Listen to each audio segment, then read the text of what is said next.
Hi, everybody. Thank you for joining us today. I want to introduce myself and our topic. I'm Kimberly Salomonson. I am currently with West Ed, but I spent 18 years in a small rural district called Sanger Unified in Central California.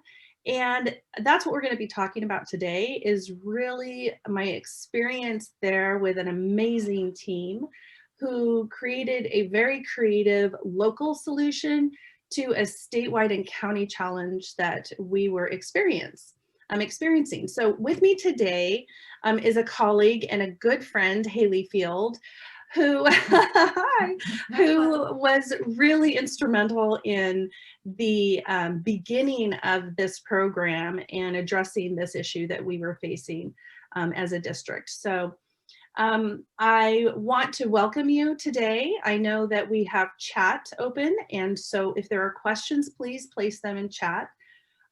If we cannot get to all of the questions, I know that Steve Hornberger, myself, I'm very comfortable in Zoom, and we will save our chat and make sure that we respond to questions and answers in written form if we don't get them answered today. Also, as I'm sharing, I want to point out that we have created a Padlet for you, and there is a Padlet link. If you go into the original agenda and you scroll to today and today's date, you'll find a link that is called Link to Kimberly's Padlet.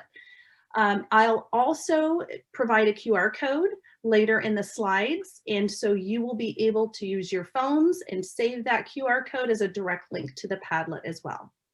Today is about a conversation, and it's about really establishing the vision and the heart and the people behind this work. So we're just going to have a conversation and really share it in that way. A lot of the data and very much the specifics about the program are included in a report on Padlet that we provided that we prepared as a Golden Bell application. So Golden Bell is an educational award by the state of California that you can apply for every year. And we applied for that in 2018. Unfortunately, we didn't get it, but we put a lot of information into that report, and I thought it would be good to share with you. So on the back end of things, you can take time to read it later for all of the details. So how did this begin? Well, we were a small town. We are a small rural town nestled up against the Sierra Nevada mountains outside of Fresno, California, which is our biggest city, which is quite a big city, actually, about 500 to 750,000 people if you take all of the surrounding areas and add them together. And I think we might even be closer to 1 million now, depending on how far out you go. Right. But you would never know that in Sanger. Sanger is a very small town with two really main streets that intersect up next to the foothills. And we're about 15 miles or so away from Fresno, and we might as well be 500 miles away. It can create some real challenges for our parents and families. So we're a close-knit town, we're rural and farming.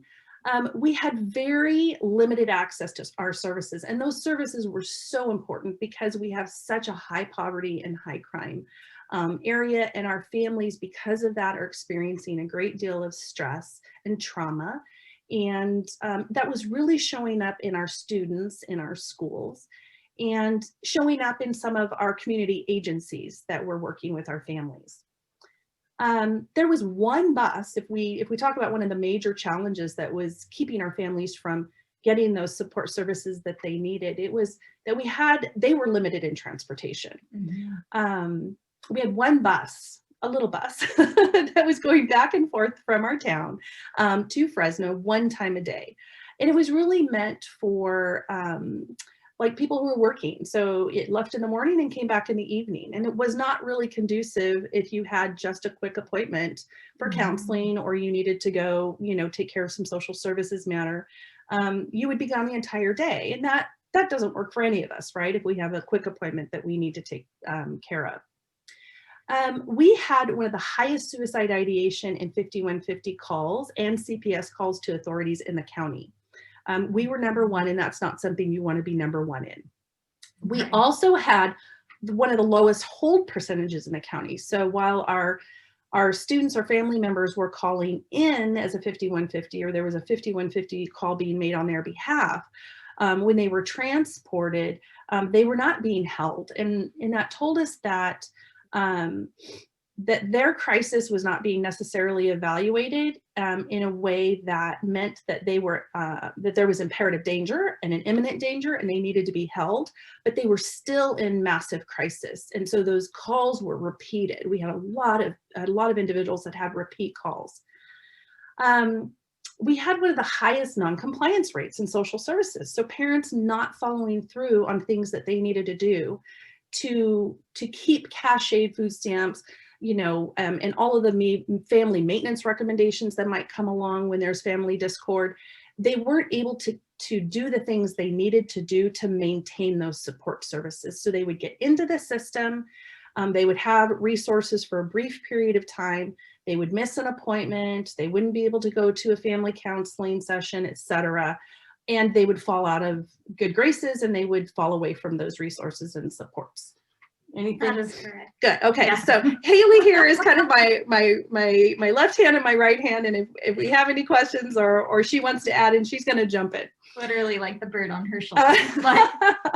So we had a significant increase in our foster and homeless rates as well. And actually, we really questioned whether or not we were having and seeing a significant increase, or for the first time through some of the programming we're going to talk about that was implemented, whether or not we were just finally tracking in good faith those students and families out there that were in need. So there's some question about that. But for us, it was an increase because, quite frankly, we didn't either know they existed or there had been a problem economically for them and they were falling into the foster or homeless system. Mm-hmm. Our school district was increasing in size. So not only did we have, you know, the problems that we outlined, but our school district was getting larger and larger every year after year for about 10 years. So we had a growing problem in a very small town, and I think it needed some bold thinking. So, and when I say bold thinking, I mean a few of us got together, knew this data, and we started looking for something that might give us an idea of what to do. Our experience had been that county agencies in our area, and I think this probably holds true across the state, there was no shame or blame in the game of trying to come together. It was really knowing that our county agencies were understaffed. They were burdened with an enormous amount of work to do, and they were doing the very best they can. So I feel, I'm going to let you just be part of this. So we knew that we had to really create a local plan, a local action for the problems we were having. We knew as a district that we had a motto, and it was every child, every day, whatever it takes. And that means that we could not sit and wait for a county or statewide action or build out into our town. We could have waited forever, and we would never have been able to address the situation that was facing us, you know, that minute of that day. And so we knew that we had to find something that would help us. And we read this report. This report came across my desk, and quite frankly, I don't remember how it did, but there it was. And when we opened it up, it was the Building Sustainable Programs, the framework, and it was a joint effort from the Office of Adolescent Health and the Department of Health and Human Services. And it called out some pillars or some action steps. And it really resonated with the way that we operated as a district. And you can see those on the screen. A few things that really stood out was about the community support. We were a district that relied heavily on our relationships with our community. Our teams of leaders were very much mobilized and knew that they had a responsibility in alignment with our mission and vision around serving students to step up to the plate and to help us get services and supports for students in need. And then we knew we wanted to be adaptable. And that was something that being adaptable and innovative kind of was in our blood, and it energized us. And so we connected with this framework, and we used it as a way to start thinking about our next steps. So a couple of key things to think about. We started small and we started in-house. We started with a critical person who was a current employee, and she was a school psychologist and she was a licensed MFT. So that was a great credential and a great license to have all in one person. And she had some great ideas. And we knew that we needed to start with people versus policy and action. It would have been a mistake had we started with just writing down what we were going to do moving forward. We wanted to be able to dream big, and we wanted to be innovative, and we wanted to give license to critical people that we were planning on bringing aboard to do that work. So we had our current psychologist and licensed MFT. We hired two individuals, two PPS counselors, one that primarily served as a school counselor and an MFT intern, and one who had a PPS school counseling degree was coming on as our foster and homeless liaison and was going to have a pretty sharp learning curve, and that was Hayley. So that's why she's here to maybe to share a little bit later with what we were doing. So we promised them an office, and that didn't happen right away.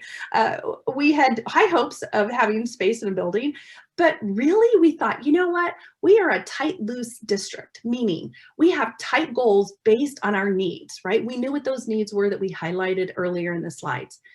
But we also knew that we wanted to give them a pathway to create something great. So we literally put them in a conference room that was next to my office and next to a program manager's office, kind of sandwiched in between. And we said, go forth. And what did we say? Dream big. Dream big. I said, you know what, we'll tell you and put some parameters as you're dreaming big. And we would have our standing meetings once a week, and they'd lay out all of these great plans, and we would whiteboard, and we'd say, oh, I don't think we can do that. Or can you make that something different? And the reality is through that balanced, tight, loose model, and through the opportunity that we gave the three of them to sit in that room for about 6 months and just dream, is that they came up with something far better than what we could have ever penned to paper prior to having them as thought partners. So they came up and they created their acronym, they created what the focus was, and they created some of those initial services that they were going to start navigating in our district. And they called themselves a Child and Adult Resource Education Team, or CARE. And I think that really speaks to the heart of who they were, is that they were doing this from a caring place. And they wanted to provide counseling services, and it was meant to be initially a stopgap, right? Intense short-term responses to the crisis that we were seeing for our kids before they could get connected to county-based services. A lot of those counseling services, aid services, housing services can take weeks and months to procure.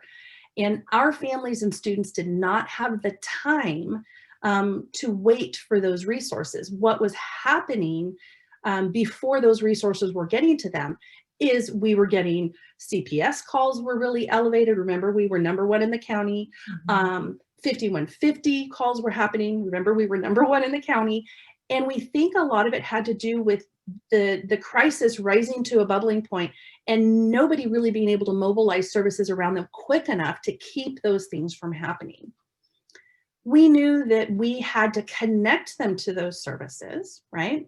We knew that we had to provide training and ongoing resources.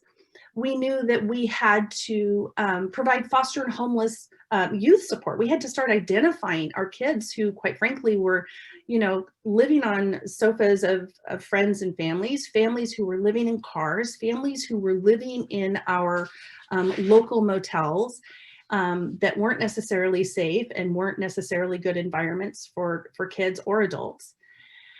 And so we had to start writing up some primary responsibilities of the people that we had hired to do this work. We let them do that. We let them take their job responsibilities and expand those into what they were going to be doing. So Our current employee that we had hired, and she would, again, reminding you that she was a school psychologist and licensed MFT. She had actually a very creative idea about potentially partnering with our local universities. And she said, hey, you know what? I can't do this short-term intensive support for our kids and families on my own. And I can't do it with our other two care team individuals either. It's too much. How can we, in a cost-effective way, provide layers of support services that are pretty immediate and flexible, and do it in a way that supports the learning of future school psychologists, counselors, and or MFTs in our system. And so she reached out and started partnering with the local university. Mm-hmm. That did a couple of things for us, right? It gave us immediate access to individuals who were trained and willing to come in and help identify and see our students. It freed up our staff, our care team staff, to do triage and to do intake and to be really working with the adults in the equation and the students, but primarily at first the adults. It also freed up their ability to continue to start building those relationships with outside county agencies.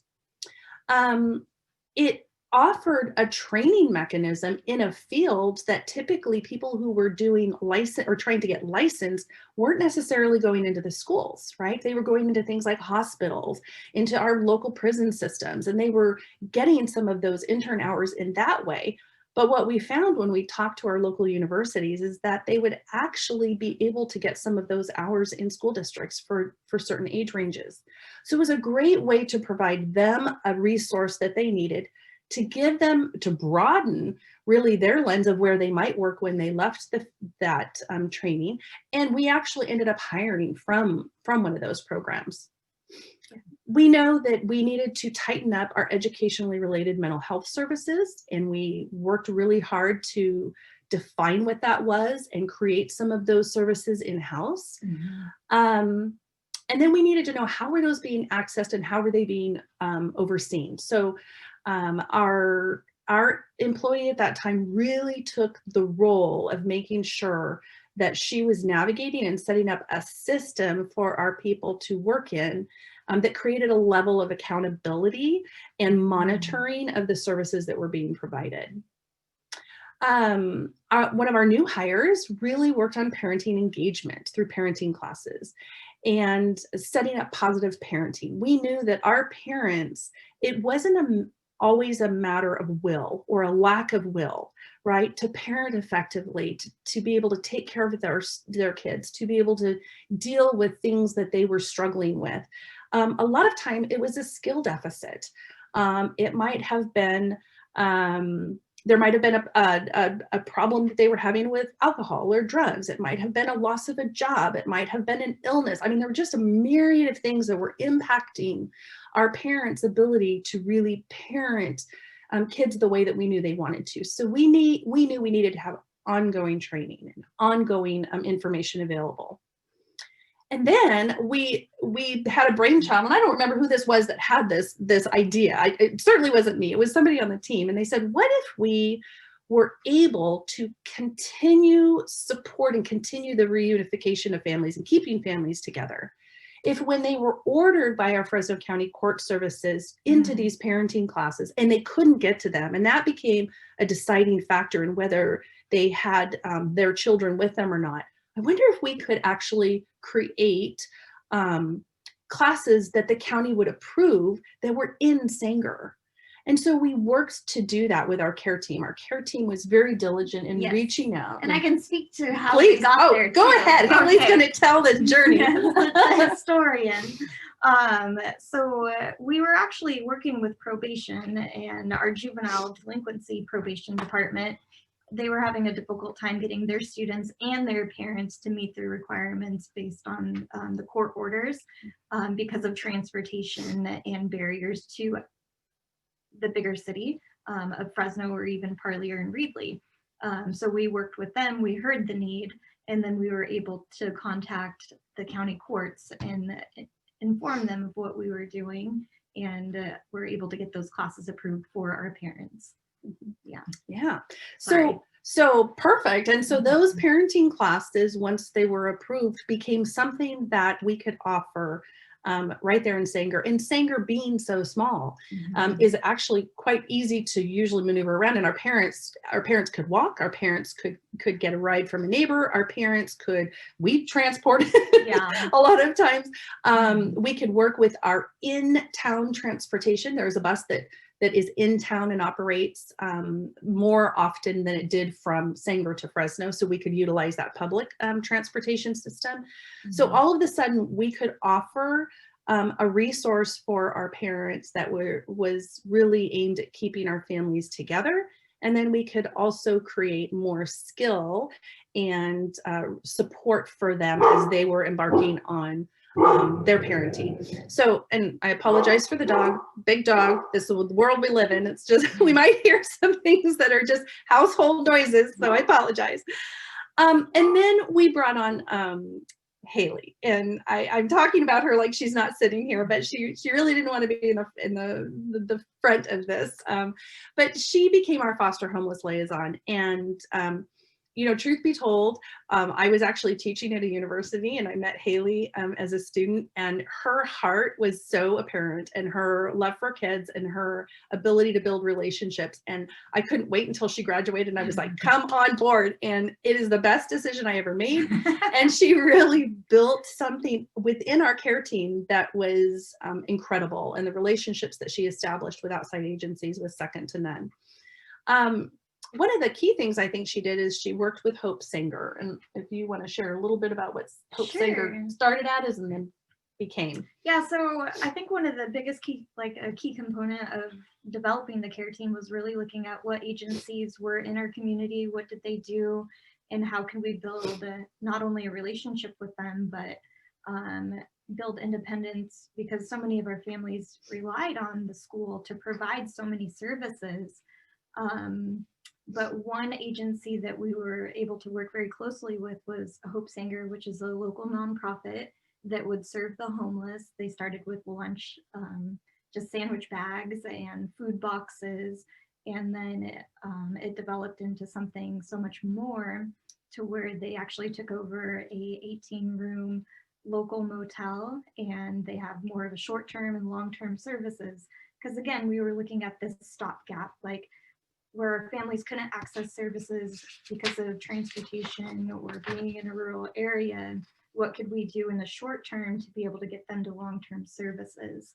And so I did sit on the board of Hope Sanger, and they are still a close partner with me in the work that I do for our families, and supporting the homeless or at risk of homeless, and with taking over the local motel, and then working with Fresno County, Madera Continuum of Care for homeless assistance. We were able to get another agency that provides that long-term case management for our families so that they can get to the help that they needed.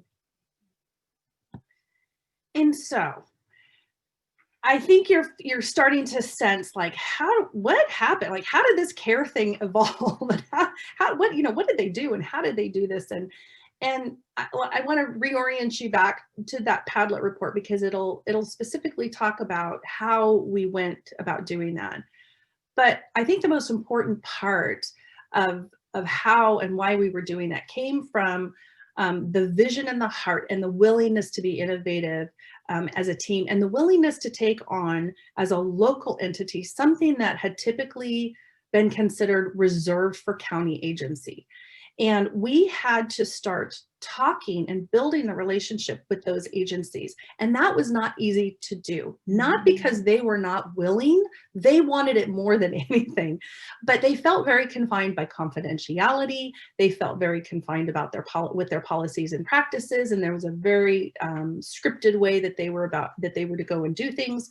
But when we started talking with them, we realized that a problem with being kind of rooted into the way that they had always done things was that we were duplicating a lot of services, right? It was like families were getting all counseling services with the school, you know, with maybe mental health, with, you know, through the county social services. You might have 3 different people that were doing 3 very different counseling topics, and nobody was giving you food, nobody was giving you shelter, nobody was giving you transportation, nobody, right? We had some gaps that were coming from not interacting and not talking. We had to start talking about, how do we devise a release of information that comes from our entity, comes from your entity, that allows for families to opt into having these agencies talk with one another and coordinate services. It wasn't about providing services in lieu of them. It was about making sure that if we could provide stopgap services until we could get them to that agency, and then we could be part of keeping the families connected to that agency. Because quite frankly, we were the school district, right? We were a place that they were used to having a relationship with, and we'd had sometimes years and years of a relationship with the family. And so we could be that connection that kept them connected to a new individual or a new entity or a new agency that they were having to interact with. So we started with training our care team, right? In deeply training them in ASSIST, that applied suicide intervention skills training, because we knew that that was a primary data point that we needed to address immediately. They then trained all school counselors. They went through a trainer model. Counselors, psychologists, student advocates that were employed at our middle and high school. They trained county probation. We offered it to anyone. We said, we will open this up and train you. Please come. And all community members. So ASSIST and Safe Talk. We trained clergy, we trained administration in our district, we trained local firefighters. Anyone who wanted to come, you were invited to come. They were integral in writing our district suicide ideation, attempt, and completion policy and response. We knew we needed to tighten that up. And we had some guidance and collaboration with our Fresno County Superintendent of Schools, who invited us as part of a larger collaboration that they were having with some county agencies. And we were able to help support that and be part of a larger group that was brainstorming about how to do that. We ended up hiring a 4th PPS counselor who was also pursuing her MFT licensure. And of course, she was able to be supervised under our current employee. And she was also Spanish speaking, and that was huge. So all of a sudden we could open up a lot of our training in a second language, and that became pivotal in bringing some typically underserving populations. For example, she ran a dad's group. Yeah, she continues to run the dad's group. It's very popular. Oh, go ahead and tell a little bit about that, because it's really cool. Well, because she offered a Spanish-speaking parent support group, and the majority of them were women. Sometimes they would bring in their husbands, and she decided she would offer a dad's group in Spanish, and it actually filled up. So year after year, she offers it, and they still come.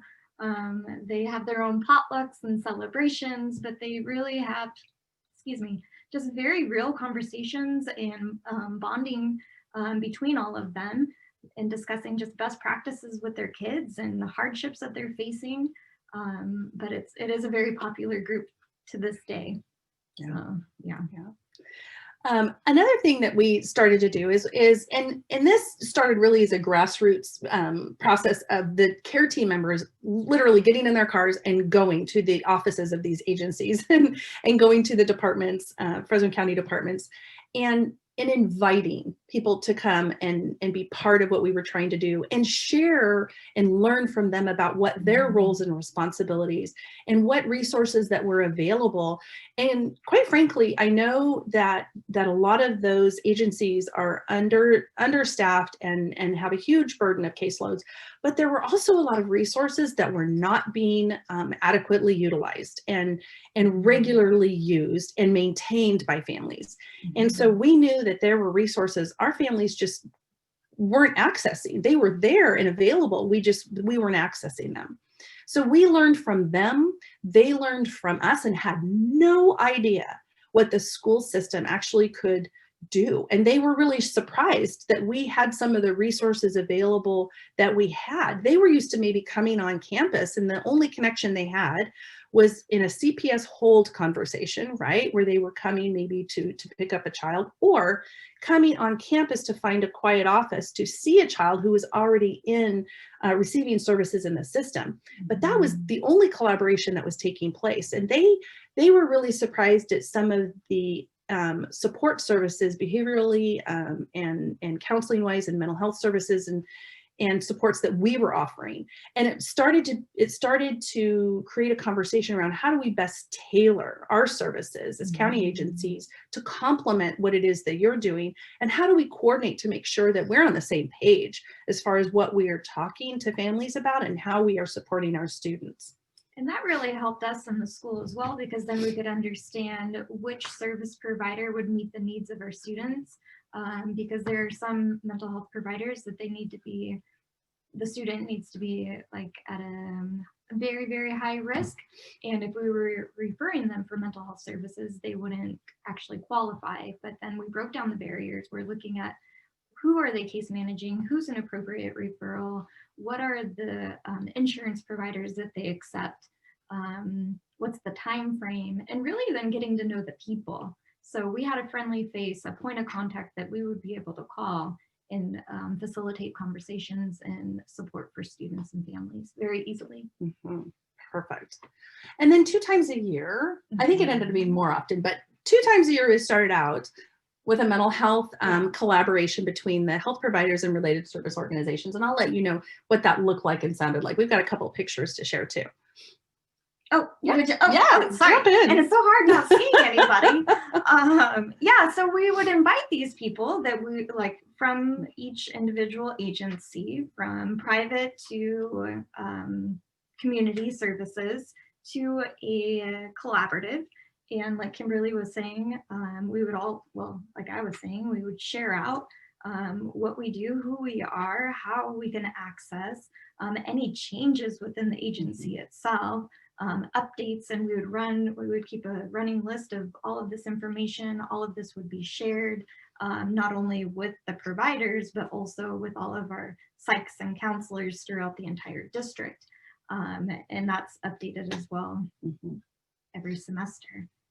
I think one of the key things, if I remember correctly, and correct me if I'm wrong, but one of the key things that came out of that collaborative was that our local police department actually hired and interacted with an agency to have someone come on board that would respond with them to a 5150 call. And that's true. Yeah. So they partnered with an agency called Kingsview. So when the police department were going out to do an assessment, then they would have Kingsview come out, a social worker, and do the assessment as well. And then they would partner with the school in being able to communicate and contact them and let them know that there was a hold.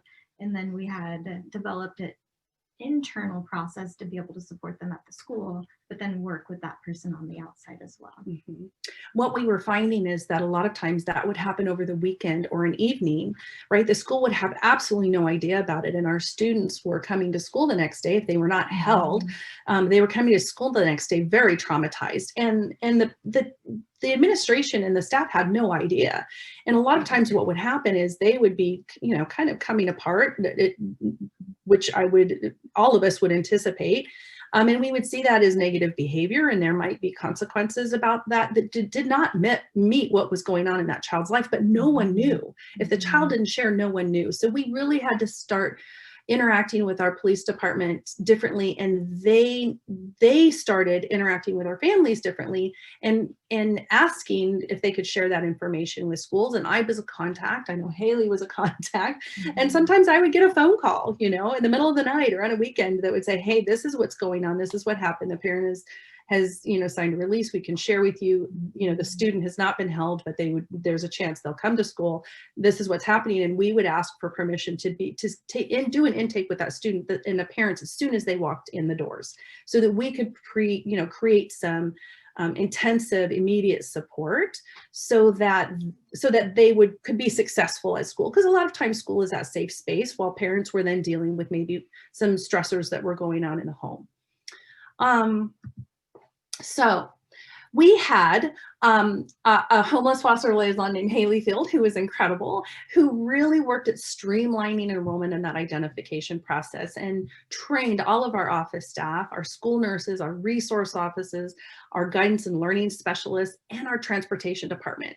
That is an overlooked opportunity in a lot of school districts, especially in rural communities where transportation is offered. Kids are getting on the bus, and that is the first adult they see, and sometimes the first adult in a system that knows something's going on. So we trained our transportation, and our transportation had a process of notifying site staff when they dropped, if there was a potential problem brewing and maybe a student that needed support. I think she's highlighted some of the collaboration with Hope Sanger, but worked with Boys and Girls Club, Sam's Academy, which is, you want to tell a little bit about that? Music. Yeah, Science, Art, and Music Academy that we had in town that opened up, that actually waived tuition. Correct. For our identified students. We worked with Fresno County Superintendent of Schools, who was a great partner to us. Our child welfare and attendance, that was what was really cool. Our SARB team meetings became collaborative meetings around how to support families. So our SARB process was not about just you are not attending school, but about why. So we staffed that with a school nurse, a school psychologist and or counselor, a site administration, of course, probation was there, the local police officer was there, and a Department of Social Services education liaison was there. And 99% of the time, we identified needs that were happening behind the scenes that were preventing students from coming to school that we could address as part of our attendance meetings. And that served as a great way for us to find out, another way for us to find out about the students that were in crisis and families that were in crisis. Okay. And it was a good opportunity then to be able to plug them into the services and supports that we had connections to, or that we were personally offering as well. So working with the families and having them come to our parenting classes, or well, it could be a combination of things, but really looking at the whole child and the whole family. So how did we do this, right? So people say, how do you break down those walls? How do you break down those barriers? Well, I like to share a little bit about this. So the picture on the left is my grandson, Keats Christopher Carroll. We also refer to him as the little dictator because, you know, make no mistake, he is running the show. But the question that we pose is, how do we advocate for something different, right? School districts are really rooted in how they've always operated. You know, county agencies are really rooted in how they've always operated. And we decided that we were going to interact and start questioning, all of us, especially when we got together as a collaborative, and we were going to ask the question why. And we were going to question like a 2-year-old. And there's nothing like a 2-year-old questioning you that will break you down and get to the bottom and the root cause of why you were saying yes or no to something, like 15 whys in a row, right? So we started questioning like 2-year-olds. Why? And more often than not, when we were questioning why we couldn't collaborate, or why we couldn't share information, or why we couldn't provide a service, what we realized was that it boiled down to there was no policy. Well, there might be a policy, but the policy wasn't based on law. It was sometimes based just on a director somewhere within one of our systems had written a policy and procedure. Sometimes it was out of date. Sometimes it was just how that agency wanted to operate at the time. And there was no real reason other than it's just the way we've always done this. That was a barrier to us changing how we did it. And so the story behind the picture is this. I was making chocolate chip cookies. I don't particularly make great chocolate chip cookies, but I stumbled on a recipe that wasn't too cakey, didn't come out too hard. And I just kind of hung on to it for 20 years until Keats Christopher came along. And he wanted to put toffee in the cookie, like toffee bits, these heat chocolate or toffee bar bits in this. And I was like, oh no. And he's like, why? He's shaking the bag, and he'd found them in the pantry. And that kid questioned me till finally I said, let's just dump them in and see what happens. And lo and behold, the best chocolate chip cookie recipe, and I kid you not, that I've ever made, and I'm kind of known for it now in the family and with friends, came out of this, you know, challenge to something that I had done the same way for decades. And so I share the QR code because right now is an opportunity for you, if you haven't connected on the back end, to use your phone and connect, but it takes you to Padlet. And I've included that chocolate chip recipe because it's one of those things that I think everybody should have. And you can thank the little dictator for that, because he broke me down and he forced me to look at something different and to do something different. Yeah. So here's a couple of pictures of our mental health interagency coffee hour. There was a community wellness fair that sprouted from some of this work and brought agencies together in a new and different way, and included different agency partners that had been established through CARE as part of this wellness fair. So another opportunity for families and community members to come in and see what was available to them. And so thoughts and takeaways in Padlet. I think it was important, and an important piece, especially if you're an educational agency and thinking about doing this work, is that we required our care team members to also serve part of their contract time on site as counselors and school psychologists, really to preserve that connection and to keep them grounded in the needs of the students, and working with staff to make sure that the staff was grounded in how to identify students and to connect them to services. And that boots on the ground mentality was really crucial in keeping care connected and visible in our system. We had a goal of connecting students and families quickly to ongoing and intensive support services, and this is key. And I think a good takeaway for schools to remember is that as school counselors and psychologists, we will make connections with kids, and we will see them for long, long periods of time without thinking about, you know, the fact that we go home in the summer and we go home for breaks in our school year.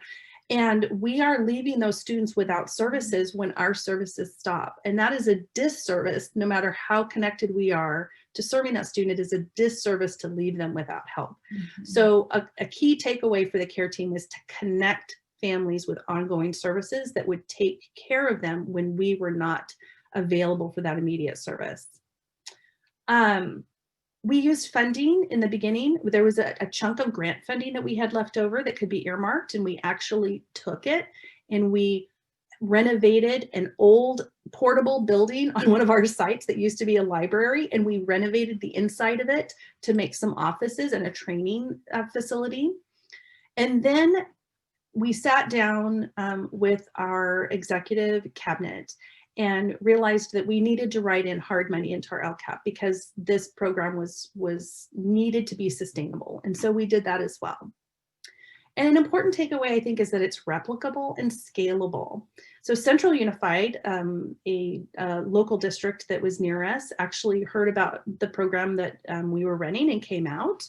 Maisie Young was one of the individuals that came out, and she's still in Central Unified and does an amazing job. Mm-hmm. And within a very short time frame of about 4 to 6 months, they were able to have their interpretation of care up and running in their district. So we know it's replicable and it's scalable. So 2 more slides and then we're done. I want you to take this away and think about this. So Thomas Aquinas, right, a great philosopher back in the day, way, way, way before us, said this, and I just keep this in my thought always as we embark on work, and that is this: if the highest aim of a captain is to preserve his ship, he will never leave port. Right? That ship will stay in port forever. It will never go and explore. It will never look for new worlds. It will never realize its full potential of what it's supposed to do. So we leave you with a challenge to break barriers, right? To ask why over and over and over again, and to challenge the status quo. Because you will, by doing that, build something better than what you have right now. And then I've left you with a couple of contacts, both of Hayley Field, who was part of the founding team of CARE and Sanger, and Maisie Young, who took and replicated and was part of the scalable team in Central Unified. So those are 2 contacts you can reach out to for more information. And a couple of connections of some of the awards that they've had through their good work that highlights who they are as people. And I thought that was important. So. Well, with that being said, Steve, you have something to share with us? Well, first of all, I just want to say thank you, because you've clearly demonstrated how CARE works and how Breaking Barriers needs to go forward. And I love the image about the ship in the port. And I want to just say thank you to the 51 people who are still holding on at the end of the day. This is just a reminder that this is day one of the 4-week Breaking Barriers Symposium, and the dogs are barking because we have lots of work to do and we need to keep going. And so look forward to seeing you all next Thursday. Again, thank you, Hayley, and thank you, Kimberly. It was a wonderful presentation. Thank you, everybody, for your time.